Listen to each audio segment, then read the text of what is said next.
sponsored and powered by BetRivers. We are the Three-Man Weave. I'm Jim Root. I'm hosting today on this fine Thursday, joined by Matt Cox, Kai McEwen, as usual. Fellas, some solid games last night.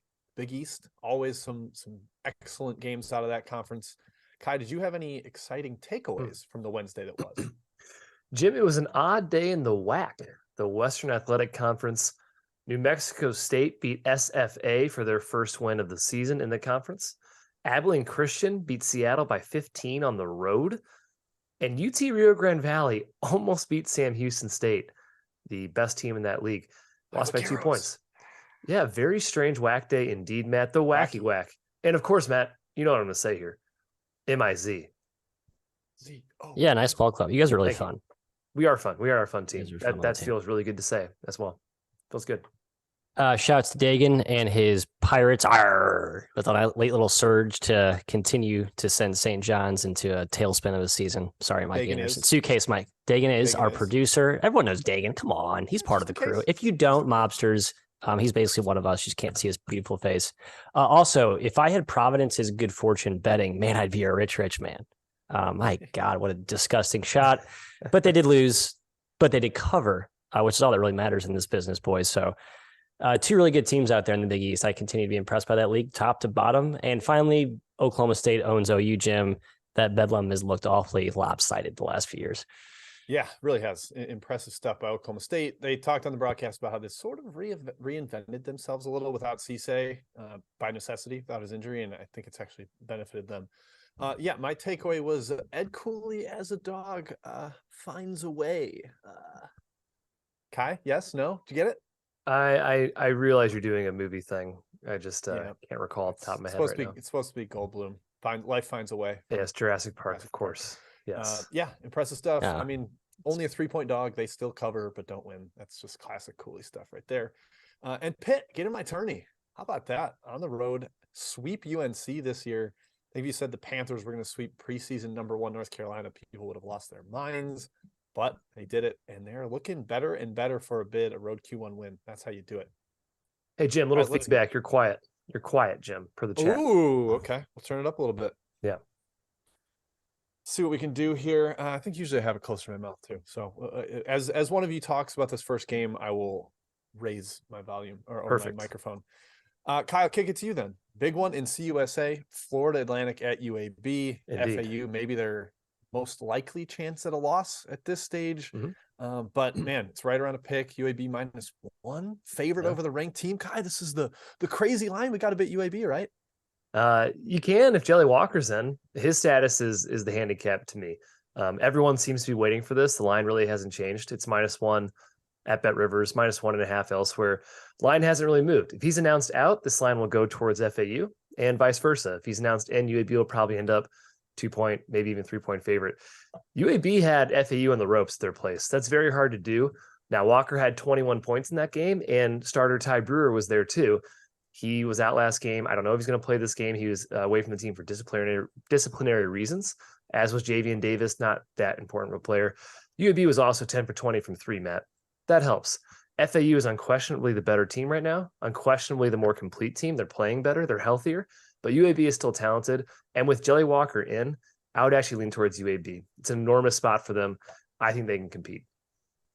I feel like this spot is just so big where it's tough to see UTEP not winning. I'm sorry, UAB not winning this game. And they actually played pretty well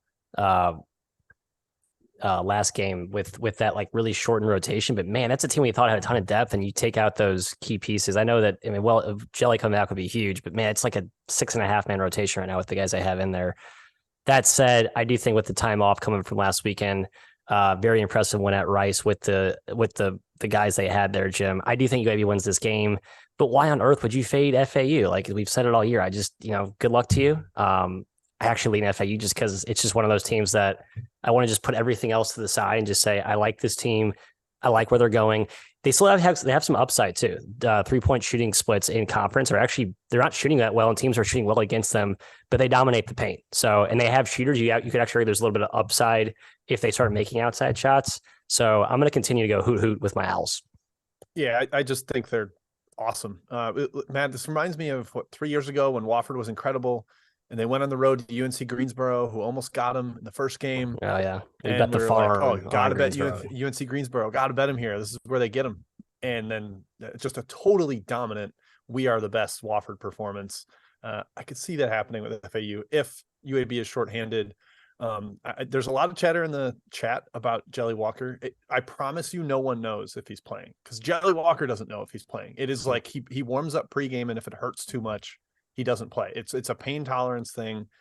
No one knows if he's playing. We'll find out at game time tonight. So the line's not telling you anything because, like I said, Jelly doesn't know himself. Yeah. So, all right, moving on. We're going out west for a couple of Pac-12 showdowns here. Washington State at USC to kick it off.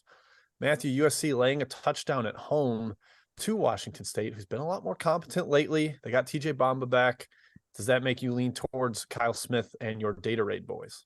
Hard, it does. Against big money. I did read that Bamba's basically playing with like a busted hand, so I know he's back, but he's not 100%. It's kind of affected his shooting. I know he's been kind of a disaster from the free throw line, but he's a huge addition because I think he just kind of sets the table for that offense. They need some creation. They need to put Mullins and Powell off the ball. I think that's what they're best.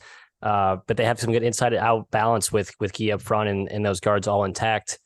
Beat USC the first time, Kai. Clearly some, is it revenge money that's coming pretty heavily on the Trojans, who, by the way, have been sneaky awesome. Their length and their versatility defensively has been awesome. So a partial hat tip to Mr.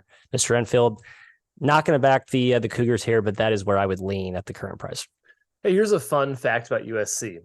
I looked back and figured this out myself. Maybe it's not as fun as I thought because it's kind of a weird stat. They've been 3 games above 500 in the Pac-12 or better under Andy Enfield on February 2nd every single season for the past 8 years. The guy just performs well in the Pac-12. They're always at the top of the league. They just find a way to finish near the top. They find a way to win games.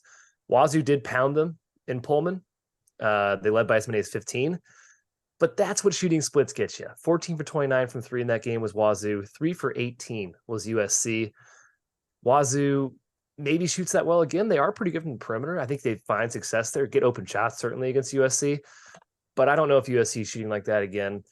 It's hard to keep USC off the glass, although Wazoo is a very big team. I do think 6.5, 7 at BetRivers actually feels a bit high. I did not play anything in this game though, Jim. Yeah, if I played it, it would be Washington State. I just think it is too many. Matt, I had it in my head that our guy Kyle Smith would own Andy Enfield. Be like, oh yeah, I bet he's drawing up all kinds of great schemes. He's only 3-4 against the spread against him. Enfield actually has the over 500 record there. So talent has kind of won out in those cases. I know Smith's had some injury issues over the years, but that team's really struggled to close out close games in his time span, and it's partially due to not having a big time creator late. I know that's Bamba now, but still not a star in that role. I think he's a little out of his comfort zone in that role.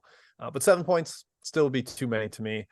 Not betting it officially, but would be my lean towards the road dog in that one. Staying in the Pac-12, another road dog of around 7 or 8. This one's actually Arizona -8. Kai, we've got the Ducks, quack, quack, flying on the road to Arizona. They are not dead yet in terms of at-large potential because they have a few opportunities left, and this is one of the big ones. You get a road win at Arizona, who's in the 1-2 seed mix. That is a loud announcement to the committee that you mean business. We'll see what they could do down the stretch. Do you think there's a chance that Oregon actually pulls it off outright here? Yeah, I still have no clue what version of Oregon we're getting. They need to win this game to get in the tournament conversation or stay in it, Matthew. But again, this team is Jekyll and Hyde. They beat Arizona and Eugene, convincing fashion, and 1-19, shut down the paint. Khalil Ware missed last game. That kind of scares me, although they do have Dante and Biddle still. Dante came off the bench last game. I bet he's more ready this one after sitting out a game. They do cause Arizona some issues because the Cats can go cold from deep. They have a hard time scoring inside against Oregon. Can't really bully the Ducks. And Oregon's offense has been pretty good in Pac-12 play. They found success scoring inside. 8 points feels a bit high to me, Matt, but I can't trust the Ducks right now. I just don't know what version I'm getting. Yeah, same take for me. Like it feels a little bit high. Oregon off that impressive last weekend. Still have the murmurs of Altman calling out his team's effort level and frustration in my head. I don't all the way trust his team. I think that's a pretty big point or evidence that it's sort of not all the way there, right? Not the fully flying V Ducks that we thought preseason yet, but certainly trending that way, Jim. They do match up pretty well, you think, with Arizona on the surface at least. So I don't know, nothing nuanced for me here. I just think it's a stay away because I don't trust Oregon. And again, unless you have a rock solid take on a Pac-12 game, why bet it? Fair. I think it's a little too high as well. I know they had a really lax effort at Stanford, disappointment there, but I still think Oregon's trending up healthier. They're barely playing Kello Ware, their 5-star. Just they haven't needed to with Dante back. Yeah, was that a choice last game, or was he hurt? I even if he's hurt, like he was playing 10, 12, 8 minutes before that. So it doesn't feel like it's a big loss. Baby. Right? Biddle's been really good, and he is not brittle anymore, Matt. He's put on a little muscle. He's actually battling. He's like good. He's legit good for sure. Good player. Between him and Dante, you need that kind of battle in the paint against Tubelis and Ballo. There it is. The name was escaping me for a second there. So I do think it's a little too high. I think Oregon competes, but a little bit spooked. They beat him by 20 in the first matchup, and Arizona could be angry back at McHale in Tucson there. Mm-hmm. All right, before we get to Chat Mob Part 1, and I think maybe, Kai, we should just ask the chat questions today and have them answer. We'll flip it. Flip the dynamic. Yeah, I agree with that. The whole show should be structured like that, where it's just a 3-person audience and then a 1,000-person. I was at a comedy show one time, and the guy was getting heckled, the comedian, and he said, "Hey, you come up here. Come here. This is Dimitri Martin, Chicago." And the guy got on stage and he started to tell jokes. Got booed off the stage, was terrible. They shut down the lights. It was the funniest thing. That's basically what the chat is right now for us right now. Let's get them on stage here. Let's see how they talk about 50 games every single day, Jim. Let's see how we're having fun. We're having fun. It's a little back and forth. Never heard. What are they saying? I'm just looking for games here. What's the commentary? No, Matt, just keep that filter going. Your chats are. You're not supposed to talk back. I'm free. Yeah, I've been crap Michigan lately, at Northwestern, so. Matt. Michigan at Northwestern. Okay, moving on. Next game. Yeah. Sorry. 3-point spread here. Surprisingly, KenPom's got it a little higher. Northwestern's been fairly solid this year, comfortably in the tournament right now. Michigan definitely not, but we know there's going to be a lot of Michigan fans in the crowd here. A lot of Wolverine alums in Chicago. That's typically the case with Northwestern games here. Mateo, going to you first here. Does that Northwestern defense that has lagged a little bit in league play, does it show back up here in this one? Right. We've talked about the Northwestern subtle regression in conference play as they've stepped up in class. I know Michigan got them the first time. Everything here screams Michigan. The fact that Northwestern played the weird throw-in late schedule game this week. So this is their third game already this week. Michigan's had the extra time off to prepare. But Michigan's been in 3 really good spots the last 3 games, and they haven't played well. I mean, even the Purdue game, lost by 5. They were really never in that game. I was very lucky to push that. Yeah. Thank you, Joey Baker. Salutes. I'm out on Michigan. I was a believer for an extra 2 to 3 weeks longer than I probably should have been. Mm-hmm. I think it's a pretty good spot to back him again here. Not a big travel again with the schedule advantage against Northwestern, team that's starting to trend down, or at least come back down to earth. But I also kind of buy this version of Northwestern. Kai called it the best Northwestern team in Chris Collins's history. I think it's not even a hot take. So I don't know. All that is to say nothing for me here. I'm in the camp that Michigan is better than Northwestern, whether that's stupid or not. I did watch this first game. It didn't seem that way for a lot of the game. It felt like Northwestern was a better team. It looked better. In Big Ten play, though, analytically, that has been the case. Michigan is better if you look at their adjusted offense, adjusted defense compared to Northwestern's. Matt's right. Their defense has fallen off. Northwestern's defense has fallen off in league play. Teams are hitting shots against them. They kind of play a packed-in style.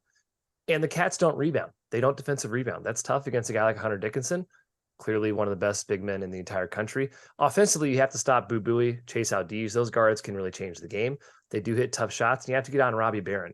He hurt Michigan in that first game, can cause problems for Dickinson, stretching him out. Michigan had that lead, Jim, in the first game, 20-8. They blew it. Thankfully, they took back over in the second half. I think the Wolverines have a shot here, but they can't turn the ball over 18 times like they did in the first game. The home's not much. We've talked about Northwestern's home before. I lean towards Michigan here. Go blue. I do too. I was surprised this line came this short. I thought we'd get the 4 or 5. Me too. What KenPom's got at 5. So I thought, 4 seemed reasonable. Even if you go a little lower, Jet Howard missed the game. Sure. Okay. But 3 makes it tough for me to bet. It definitely like gun to my head situation. I would go Michigan. I'm not ready to do it at 3. The guards for Northwestern can put Michigan in ball screens, and like you look at the ball screen numbers for Michigan, they're really bad. Their fans know it. Everybody, they're just like, we can't guard pick and rolls. Dickinson hasn't gotten a lot better at that. I talked about it on Twitter last night with Edie. He's actually okay moving in space. Dickinson's not. Like, it's just a real problem. And Adij and Bowie, being the tough shot makers that they are, I think could punish the Michigan defense there. Alrighty, let's go chat mob. Matthew, I know there's a lot to keep up with, but you have a eagle's eye for games. So what do you got for us? Yeah, I'm going with the manual pen and paper approach today, Jim. Always a dicey one, but we'll see how it pans out. Michael Zhang, Middle Tennessee, -4. Kai, I know you love that Middle Tennessee games. They are hosting UTEP, and there's been big minor money. Your thoughts? I get it. Yeah, I was leaning towards UTEP as well. Not at 4.5. And yeah, I love betting on Middle Tennessee. I love fading them too. I can't figure them out. Fading or betting on. I seem to be on the wrong side, so I've added into my no bet or fade list like Jim has. Jim, Pat, Taylor, our king, getting greedy with 3 questions. We'll hit all 3 of them to appease. College of Charleston, Drexel, St. Mary's, San Francisco, and UC Riverside, Shake and Bake, Bakersfield. Pause, digest, consume. I'll throw you Charleston, Drexel. The Cougars at-large hopes. We talked about how they've kind of petered away, but they cannot afford to lose at all again. This spread's, 7? A touchdown on the road against the Dragons. Take? Yeah, I like Charleston. I know they're off the loss. I agree. I don't think the at-large hopes are dead by any means. They've lost 2 games. Like, if they lose 3, they lose in the CAA tourney final, I think they're definitely in. They're going to be up near 30 wins in that scenario, probably exactly 30. Yeah. They're not keeping a 30-win team out. So I think they know they just need to keep winning. I'm not a huge fan of Drexel. This line's well above where Ken Palm has it, unsurprisingly, Kai, but I still lean towards the Cougars. Yeah. Oh, sorry. Just to check. Kai, back to Matt. Kai St. Mary's, Dons or UC Riverside Baker? Which game do you have a hotter take in, I guess? Bakersfield line feels high, but I think Caleb Higgins, their best player, has been out for 5 or 6 games. They are all their players stink. All their players stink. He matters. They are absolute garbage offensively. Without him in the game, they can't score. So I would feel bad taking them with any line. I love the Magpies, Riverside. I can't imagine laying 9 points with them. That's a lot. That's total. It's going to be like 120, 125. Yeah, but big money yeah. coming on Riverside. Let's tie it the knot with St. Mary's and the Dons. I'll take it, Jim. I think it's too high, but I've said St. Mary's line is too high for 3 straight weeks. They cover every game. They did finally not cover, I guess, maybe find their level last game against BYU, but that was an ultimate home hype spot for the Cougars. I don't view that as an indictment on St. Mary's at all. So I would lean the Dons, but in no way is that a confident wager. Just how good St. Mary's has been. John Mitchell asking about the 2 p.m. tip today. Central Connecticut, Jim, the real Blue Devils. Do you have a take here? Who are they playing again? Is it St. Francis, Brooklyn? It's still the Brooklyn one. Moreno and yeah, Higgins are back for St. Francis College, SFC. Without them, I think that team's quite terrible. So I would lean towards Central Connecticut, but that's also I don't know if they're out for the year yet or not. They could be back at any time. Not a super well reported squad. So lineup check. If those 2 are out, I'd be okay with the Blue Devils on the road. Hi, Ray.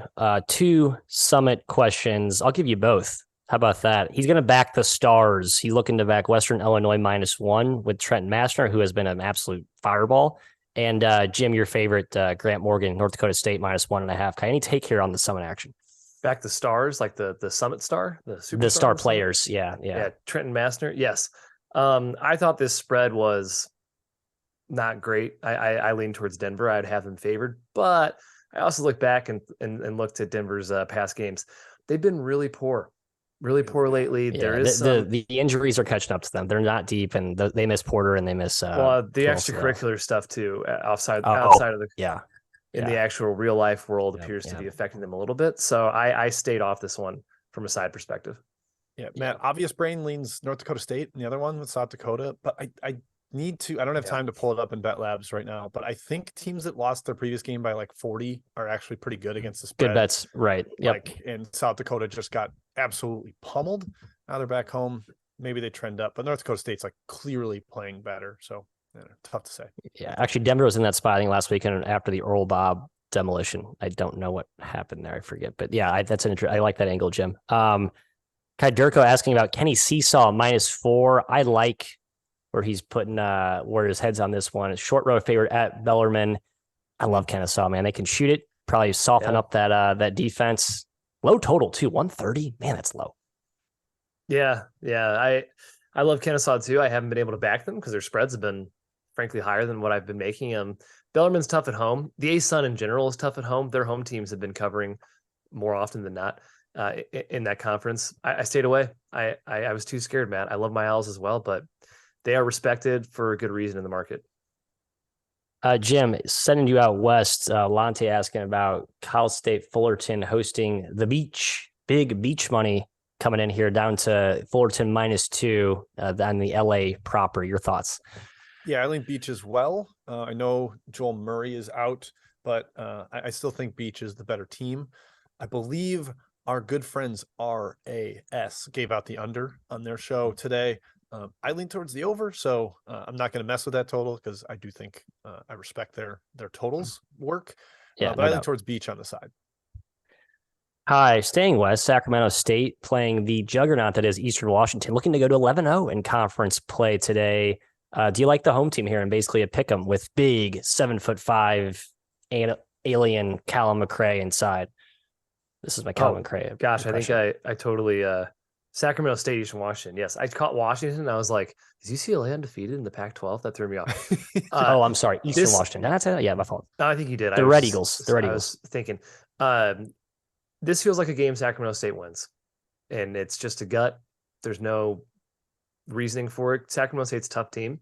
Eastern Washington has to lose eventually. They're a good team, but I'm not sure they run the table good in the Big Sky. Second longest winning streak in the country now, Eastern Washington, just trailing amazing. Florida Atlantic. Yeah. Behind our Owls. Jim, let's stay in the Panhandle for the final question before we go back to part 2. Florida Gulf Coast hosting Central Arkansas, another one from Lonte. They're laying 12.5. A month ago, I would have laid this willingly, but the Gulf Coast not been as good lately in conference. Does still feel a little high. Your thoughts? Yeah, felt high to me. I'm kind of deferring to my guy Kai. A-Sun home teams have been a little bit sorry, stronger. Kai. That spooks me. But they did lose at home to Kennesaw. However, Kennesaw's like the second best team in the league.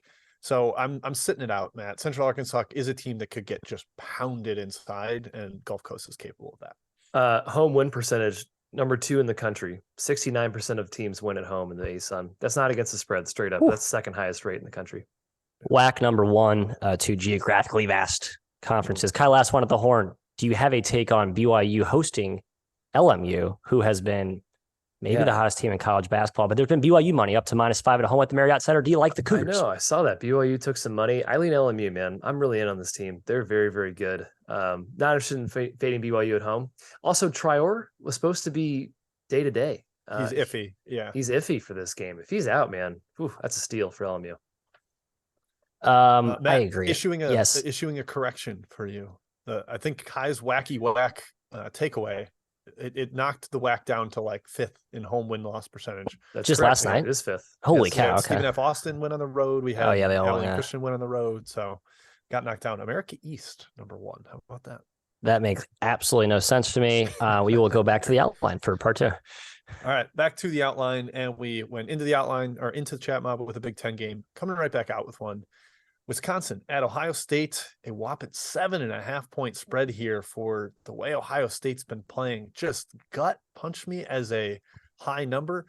But man, Matt, Wisconsin's been kind of poor too. So it's not like they're any great shakes at this stage.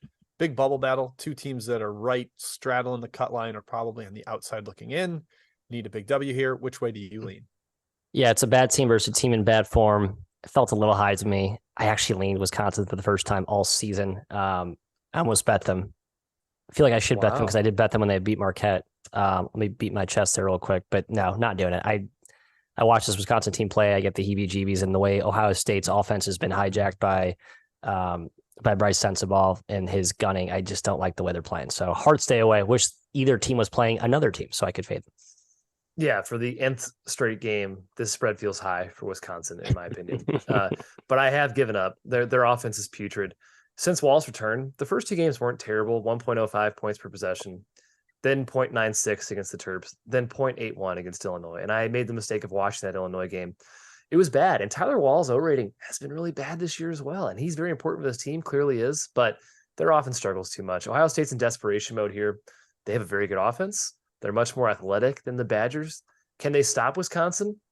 It is a poor offense, but if they're undisciplined on defense, Ohio State, that cutting, that flex action, that can create open looks. Wisconsin might be able to slice and dice them a little bit. I lean Badgers at 7.5, Jim, but I'm not confident in taking it. Yeah, there's a little bit of me that feels like the elixir that this Wisconsin offense needs is the Ohio State defense, which is poor, and gives them a chance to score there. But Wisconsin's backcourt creation, it's just kind of non-existent. Hepburn hasn't taken the real sophomore leap that I think we and a lot of Badger fans thought he might. And so for a team that plays a lot of long shot clock possessions, they don't have that late second creator like Bronson Koenig or Jordan Taylor over the years. Like they've always had a guy late in the shot clock that can make things happen. And Hepburn hasn't quite been that answer. Ohio State, they can score. That concerns me. They can shoot over the top of Wisconsin a little bit. Spread just does feel a little too high for me to back the Buckeyes, but concerned for Wisconsin. It seems like they are circling the drain a little bit. Next up, Houston, number 2, 3 team in the country. They're right up there. On the road now. Kai headed to Wichita State, the Roundhouse. Surprising fact here. This one kind of popped out to me as I was looking at the coach matchups. Isaac Brown, 4-0 against the spread against Kelvin Sampson. He's lost by 2, lost by 10, won by 5, and lost by 7. So never lost by 12 or more. That's what this spread is. Do you think Wichita hangs inside the number? Yeah, Houston's continuing to cruise through league play win-wise, but they're being tested, man. Every team is giving them their best shot. They're the hunted. They're back to number 1 in KenPom. Wichita is an okay team. Their fan base is getting a little bit tired of Isaac Brown, Matt. They're getting tired of the mediocrity. They have no wins this year against the top 115 in KenPom this season, but they have competed in those games. They can really muck it up. They can play physical. They have athletes. Hard to do against Houston, but they gave them 2 good tests last year. They lost by 10 at Houston, and they took the Cougars to double overtime last season at the Roundhouse. Their lack of shooting really kills them here. They're the second worst defensive rebounding team in the AAC. Both those are really bad against a good Houston team. Maybe possession count stays low enough for the Shock to cover this big number, but I stayed away. Yeah, and we saw them do that to, was it UCF? Yeah, 53 possession game. They actually lost by 7. I think they covered by a nose in that one. Missouri, right? Took Missouri to your Tigers, home in OT. Kansas State lost by 5 on the road. I do think they step up pretty well in class just because they are pretty athletic, pretty physical, and they play hard. But I think their value overall is brought down because they don't put bad teams away, and they just haven't really been that good in general. So you could argue, Jim, along with the historical, tendencies there, that there is some value on this Shock, but I don't like this team. Like kind of like the Wisconsin thing. My eye test just has this like damning perception of just how discombobulated they are on that end, and they play hard on defense. But even then, on defense, they haven't been that great either. Only 7th in the AAC. I don't know. I like the trend, Jim. I'm not backing the Shock though. Yeah, the 7th in AAC on defense is kind of what gave me a lot of pause here. I was under the impression like this team has really suffocated teams a little bit in league play, and that's not been the case. They played some good offenses. Tulane, notably, is just like kind of a supernova right now. But yeah, I would have liked to see a little bit more from that. Matt, I know the offense has looked wonky, but it was a team that turned over 11 scholarship players in the offseason. Yep. Like they brought back 2 guys. So I think there was a little bit of an excuse for it early, and they've given up some solid fights. Like only losing by 5 at K-State looks good, really, really good at this stage. I think they battle here. I think they keep it inside the number. Not going to be pretty, but low scoring, kind of a drag out fight with that crowd. I'd lean towards the Shock. Next up, we've got 2 Sun Belt battles. It's actually a rather big Sun Belt day. And I have some personal vested interest in this first game from a futures perspective. Matt, Southern Miss at Troy. Right now, the Golden Eagles tied atop the league. I have a, knock on wood, Southern Miss 200-1 to win this league. So I am heavy rooting for Southern Miss, but they're a 1-point dog at Troy, and Scott Cross is a masterful coach. What do you got on this one? Yeah, Troy is starting to, I think the talent is starting to catch up to him, right? Like I think Cross can smoke and mirror his way. He smoked and mirrored his way to a 4-1 record. They go up to 123rd in KenPom, which is absolutely bananas for that program. Lost 4 of the last 5. Only win was that blowout win against UL Monroe, which is a pretty good spot. Got beat by 15 against Louisiana last game. Were not competitive against South Alabama. Again, 2 teams categorically more talented. Southern Miss, I think, qualifies, right? They're not like this super monster talent laying team, but they're pretty much a concoction of down transfers. And I think Jay Ladner's a really good coach. This should be an ugly-ish game. So I like the whoever wins the uglier, muckier battle will come out on top here. But tough one to read here, Kai. I like both these teams, but I agree with you. Troy's falling off a bit lately. 1-4 straight up and against the spread last 5 games. Certainly better at home. Southern Miss has bounced back nicely from that Marshall beatdown. Unfortunately, that's the last time I bet on Southern Miss, so it still kind of wounded me. They're 4-1 against the spread, 5-0 straight up. Now tied with Louisiana because of that run. They won and controlled game 1, and they only went 2 for 16 from 3 in that game. So poor shooting and still dominated Troy. That's a lot. I think the talent is too much for Troy here. Southern Miss is a big glass edge, a lot of size edge, a lot of talent edge. I lean towards Southern Miss, Jim, but I do respect Troy. I respect the number, respect Troy. Yeah, you swiped that 1-4 last 5 against the spread. I had that Yes. as well. Good for you. I also have the under is 5-1-1 in the last 7 games for Troy. The offense has really been what's been failing them. Southern Miss is actually a pretty good defensive squad. So if Troy can't get that sorted on that end, they might be in a little bit of trouble. I do think Southern Miss is just better. Neftali Alvarez hasn't been that good since he returned. Hasn't had an O rating over 100 yet in his 4 games back. Maybe that's just his rust, but we'll see if they're still able to incorporate him. Did not end up betting this game, sitting this one out. Last one on the outline here. Marshall, Appalachian State. Kai, you just alluded to Marshall and their beatdown of Southern Miss a couple of weeks ago. Now they take on an App State team that's actually been trending up. They have covered 4 of the last 5. I hope I stole that from you. Maybe. You did. No, you Sweet. didn't. I didn't write that down. Okay. But yeah, App State playing really well. A coach we really respect in Dustin Kearns. Yes. Are they able to hang around? This is only Marshall -3, so a pretty short spread. The Thundering Herd get a big win on the road. Yeah, Marshall's a weird team, man. Hard team to figure out. Overtime with Arkansas State, double overtime with Louisiana Monroe, and then they beat Georgia State by 40. It's like, how do you figure that team out, man? How do you handicap that team? They have a top gear that's unmatched in the Sun Belt, but they can also clearly play down competition. I'm not saying App State is down competition because they're consistent. Jim's right. We love Kearns. They fight in every game. They rarely get blown out. In fact, they've only lost twice this year by double digits. Santa Barbara and Marshall. The Herd beat them by 26 in game 1. App State could not score, and they went 11 for 23 from the free throw line. It was a terrible, terrible game for them.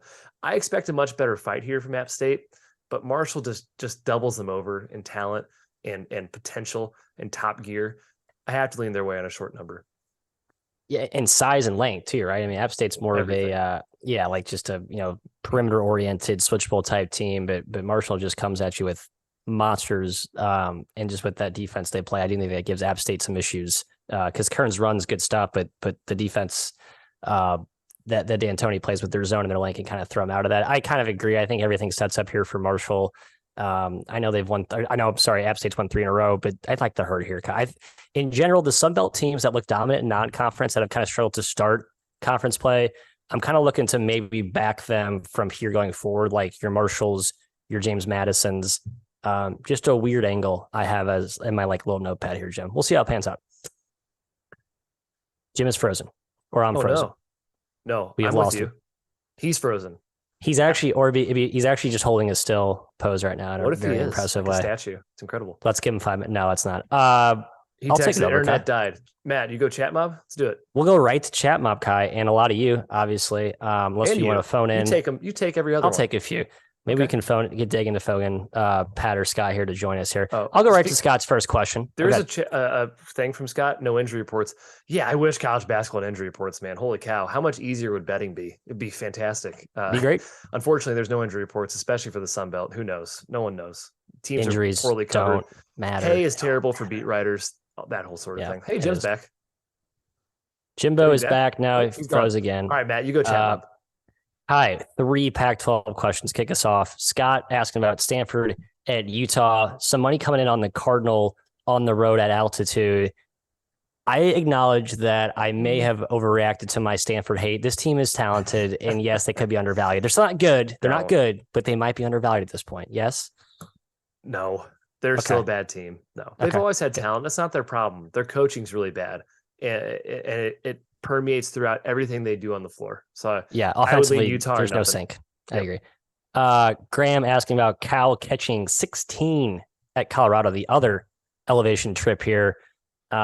I kind of like the Bears. I'm not going to bet it, obviously, but I did lean that way. It feels like it could be an ugly game where the dog has a little bit of an edge. Wasn't this the game where Cal made 18 threes against Yeah, Colorado? smoked them at home. Yeah. So revenge, Yeah, I possibly. tend to think Not a good situation. Yeah, I tend to think it goes the other way, but Colorado shouldn't be laying that many points to anybody, probably. So yeah, maybe an Auburn, Georgia repeat of last night, which burned me. In the last Pac-12, another double-digit dog, Oregon State at Arizona State, 12 points for, can I say my Beavers? They are my Beavers. You can say your Beavers. Again, sure. I like Oregon State to an extent. They just don't have talent, and I don't like backing them. I worry there could be a freshman wall that's going to be that they'll be smacking into here soon if they already haven't. Yeah, no take on that game. Oregon State played them close, I think, up in Corvallis, but no take here. Jim? Our Paris is asking about Jim. Is he back? I think I see movement. He's shaking his head. So. He's not trusting it. He's not trusting it yet. So. Jim, I'll give you a softball. Going. I'll get you back into the groove here. An auto over ? On San Diego. I would say yes. They are playing Portland, who doesn't defend anybody. 161. Big number. I think it's too low. Over. Yeah, hard to take it under with the San Diego game. I wouldn't recommend that. Pretty close to auto overs. They just don't guard anybody. Jim, right back to you for a fun rivalry in the Jacksonville proper, kind of far away from me, but in my current state of residence. Jacksonville hosting North Florida, some money coming in on the road Osprey. So the Birds of Trey stay inside the number. The River City Rumble. I lean towards Jacksonville myself against the number, so maybe I'll wait and see how low it goes. But also like the under. I think Jacksonville kind of slows down this game and won't attack the zone repeatedly the way most teams do against North Florida. I'm sorry, I have to ask you about Detroit Mercy, a team that's been frustrating for all of us, especially for you. I understand, I know, but I am looking to maybe back them here again. The white hot Cleveland State Vikings, who, by the way, have realized that they have Tristan Enaruna, who is like a top 50 recruit at Kansas, and he's finally playing like it. It's kind of why they've been awesome. I still like the Titans here. I think they're back home after like a 5-game road trip. Good spot for them. I'm done with Detroit, Matt. I'm done. Since Jaden Stone, I guess, is ineligible, that's what the whole thing is. Since he's been out, they just haven't been very good. Offensively, they're great, and you're going to get stats from Antoine Davis, and you might even get Detroit winning for most of the game, but defensively, they're brutal. Just brutal. Cleveland State's been awesome lately. I'm not stepping in front of them, and I'm not backing Detroit again. No thanks.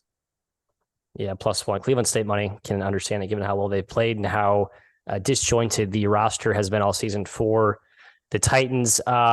Just going through the chat here, Daniel's son, friend of mine from the Bet US program, SIUE -4.5 on the road, Kai. Are they starting to come back down to earth? Hosting Tennessee Martin today. Martin has taken money. Yeah. So yeah, I liked Martin as well. Not 4.5, too low, but I lean towards Martin.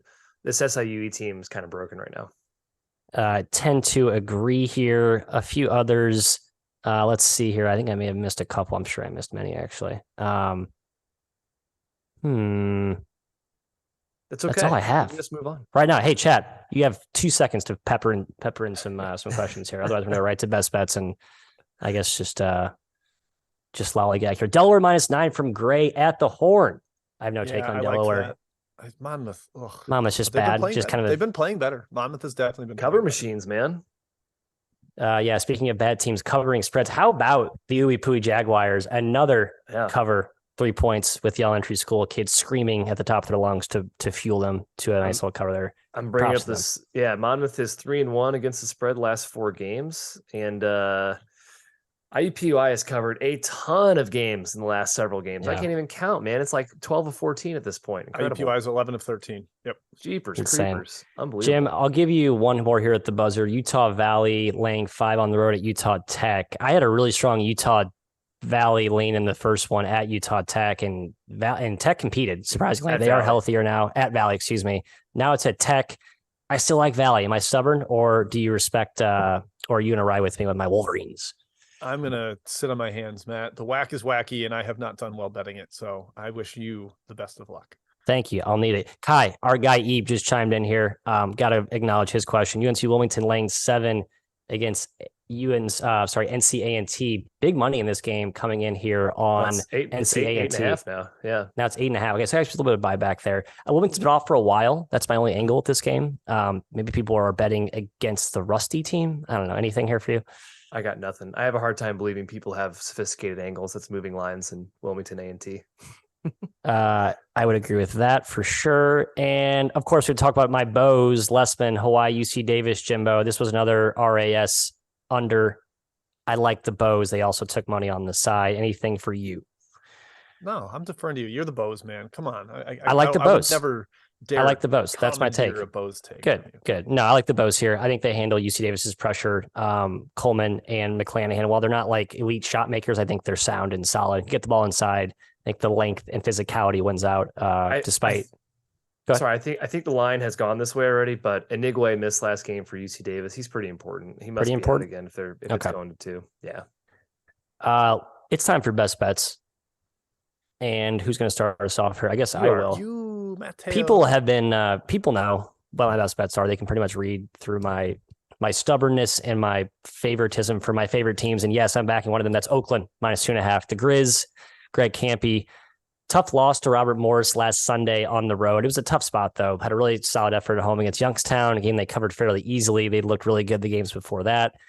Campy loves this team, man. Like I'm really just buying into his enthusiasm and his conviction about their defense being better. I think against Purdue Fort Wayne, a team that thrives on dribble penetration and kickouts for threes, that the zone can sort of thwart that to a degree.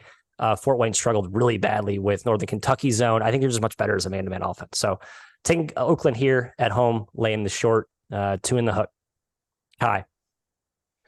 I think you got 2, didn't you? You I got 2 in the hook. You have 2. I think it's 2.5. I would prefer 2. I'll take 2. Thank you. All right. Take it, baby. Take it. I got James Madison. -1.5 on the road at Old Dominion. Pretty big rivalry here. Line feels a bit short to me, though. Ben Stanley, Tyreek Scott Grayson, both questionable for Old Dominion. Stanley was supposed to be out a time frame that would put him back maybe today, maybe this weekend. So TBD on him. Scott Grayson, not sure. He probably plays. ODU fouls a ton. JMU gets to the line better than any team in the conference. That's an advantage. JMU also forces turnovers against Old Dominion's shaky backcourt. And also, I'm looking for a little regression here. JMU's conference three-point percentage, 28.9%. That has to improve. On the season, they're 34%. It's a stark dip heading to Sun Belt. They're more talented. Give me JMU -1.5. I love that bet. Sorry, Kai. I just jinxed it. It's probably a loser now. I just want to say I think it's a great bet. Jim, to you. Thanks, Matt. I like it too. Maybe jinx mine, Matt. That'll be fun. Just jinx them all. Jim's bet stinks. Do not bet now. Go ahead, Jim. I got 2 unders. First is Tennessee Tech, Morehead State under 135.5. This is the 2 slowest teams in the Ohio Valley. First meeting had 63 possessions, would have been an easy under, but Tennessee Tech made 59% of their threes, 13 from 22 from downtown. I do not believe that will happen again. I think we see another slow crawl. It's predicted to be that way, but I just think the way this sets up between these two, the shot making won't be as severe, and with Morehead's interior defense plus tempo, I'll take the under there. And then also North Alabama Stetson. Kai, we talked a little bit about Stetson overs this year and how, despite them being slow, they've been a heavy over team because they make threes and people can score inside against them. However, I'm going to go with the under here, under 146. I don't think the 3-point shooting in North Alabama games can stay above 40% on both sides of the ball, as it has been for almost all of league play. Definitely going to be a slow game. First game went to overtime, so hey, let's avoid that. But the one sneaky factor here is Luke Brown, who's been like the ridiculous shot maker for Stetson, playing a lot less lately. 12 minutes, 16 minutes, last 2 games.